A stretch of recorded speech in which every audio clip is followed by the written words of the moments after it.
अस्सलाम वालेकुम व्यूअर्स, मैं हूं फिरोज अजीज मेमन और आज हम डिस्कस करेंगे मोबाइल का कारोबार किस तरीके से करना चाहिए और मोबाइल के कारोबार में कितना प्रॉफिट है। सबसे पहले हम बात करेंगे कि लोग समझते हैं कि मोबाइल जो है उसके प्राइसेस दिन ब दिन बढ़ती जा रही हैं, तो दुकानदार को मोबाइल के फायदा बहुत होता है। जैसे कि अगर 2 लाख रुपए का फोन है और टैक्स बढ़ जाता है या डॉलर इंक्रीज होता है, उसके अंदर अगर 20,000 रुपए प्लस होते हैं तो 2,20,000 का अगर फोन हो जाता है तो लोग समझते हैं कि ऑलरेडी 1,90,000 का वो फोन लेता है तो 2 लाख का बेचता है, 10,000 का प्रॉफिट होता है। 20,000 अगर इंक्रीज हो गए तो उसके 30,000 रुपए का प्रॉफिट हो गया।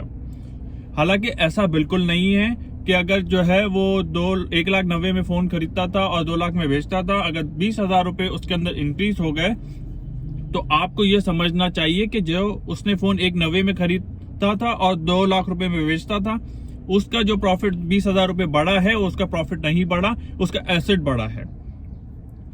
फॉर सपोज अगर उसने 20 लाख रुपए की इन्वेस्टमेंट की हुई अपनी दुकान के अंदर और 1,90,000 के हिसाब से उसने 10 फोन खरीदे 19 लाख रुपए में, और वही फोन 10 वो बेचता है 10,000 के प्रॉफिट के साथ, तो उसकी कमाई जो होती है वो 10,000 होती है।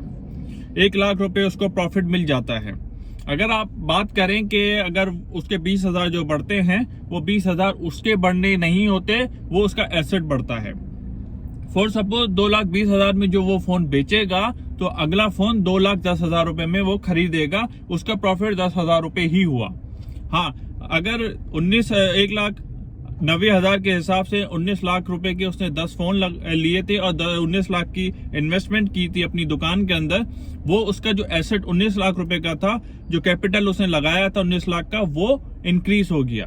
20,000 रुपए के हिसाब से अगर उसने 10 फोन खरीदे थे तो 2 लाख रुपए उसका कैपिटल इंक्रीज हो गया। 19 लाख की जगह 21 लाख रुपए उसका कैपिटल हो गया, पर उसका प्रॉफिट और मार्जिन वो जो है 10,000 रुपए ही रहेगा पर फोन के हिसाब से। हर फोन के ऊपर डिफरेंस होगा।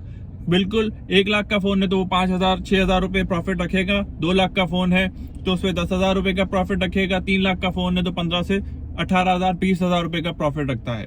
तो प्रॉफिट की वैल्यू नहीं बढ़ती। लोगों को ये नहीं समझ में आता कि भाई एक दुकानदार है, कोई भी काम करता है, उसका कैपिटल जो अमाउंट होता है वो इंक्रीज होता है। क्योंकि अगर उसने 1,90,000 रुपए में जो फोन खरीदा था उसके ऊपर 20,000 रुपए बढ़ गए हैं, ड्यूटी बढ़ी है या टैक्सेस बढ़े हैं या डॉलर बढ़ गया है, रुपीस की वैल्यू कम हो गई है, तो वो 20,000 उसके कैपिटल में ऐड होता है, ना कि उसके प्रॉफिट में ऐड होता है। उसका प्रॉफिट वो ही रहता है। बल्कि जितनी महंगाई होती जाती है, जहां वो दिन में 4 फोन बेचता था वहां 3 फोन बेच रहा है। जब दिन के 40,000 कमाता था वहां अब 30,000 रुपए कमाता है। उसका कैपिटल बिल्कुल इंक्रीज हुआ है, कैपिटल में बिल्कुल अमाउंट बढ़ा है, पर उसकी जो इनकम है वो कम हो रही है।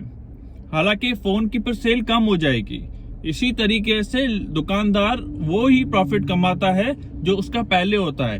जो कैपिटल होता है वो जरूर उसका इंक्रीज होता है, कैपिटल के अंदर वो अमाउंट शामिल होती है।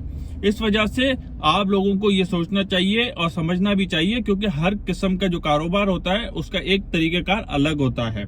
इसी तरीके से अगर आप देखें तो दूसरे भी कारोबार होते हैं, उसके अंदर उनकी जो प्राइसेस बढ़ती हैं उनका प्रॉफिट सेम रहता है, और बनिस्बत जो है वो सिर्फ कैपिटल उनका बिल्कुल इंक्रीज होता है। पर जाहिर सी बात है, जितनी महंगाई होती जाएगी उतनी खरीदी लोग कम करेंगे, तो उससे उसका प्रॉफिट मार्जिन कम होगा। उसकी सेल कम हो रही है तो उसका प्रॉफिट मार्जिन कम हो रहा है, ना कि वो आप समझ रहे हैं कि वो 20,000 रुपए उसका प्रॉफिट हो रहा है। 1,90,000 का फोन खरीदा, 2,20,000 में उसने बेचा है, 30,000 रुपए उसको प्रॉफिट एक फोन पे मिला है। कि लोग समझते हैं कि बहुत ह्यूज अमाउंट है जो प्रॉफिट की, ऐसा बिल्कुल नहीं है। क्योंकि वो जब वो 2,20 में फोन बेचेगा, उसके बाद 2,10,000 रुपए में दूसरा फोन खरीद के 2,20,000 में बेचेगा, तो अगले फोन पे तो उसके 10,000 प्रॉफिट हुआ, और जो 20,000 है उसने फिर दोबारा फोन के लिए पे किया है। जो दूसरा फोन उसने स्टॉक खरीदा है बेचने के लिए, उसमें उसने 20,000 रुपए ऐड किए हैं। क्योंकि जब ड्यूटी बढ़ जाएगी, वैल्यू बढ़ जाएगी, करेंसी हमारी नीचे हो जाएगी, डॉलर ऊपर हो जाएंगे, तो जाहिर सी बात है फर्क आता है इसके अंदर। तो ये चीज समझने के लिए बहुत जरूरी है कि मोबाइल के कारोबार सिर्फ ऐसा नहीं है, क्योंकि ये हर कारोबार में ऐसा होता है। कोई XYZ आप कारोबार ले लें, उसमें ये जरूर होता है, क्योंकि आपका कैपिटल इंक्रीज होता है, आपका प्रॉफिट इंक्रीज नहीं होता। बहुत शुक्रिया, थैंक यू, जज़ाकल्लाह।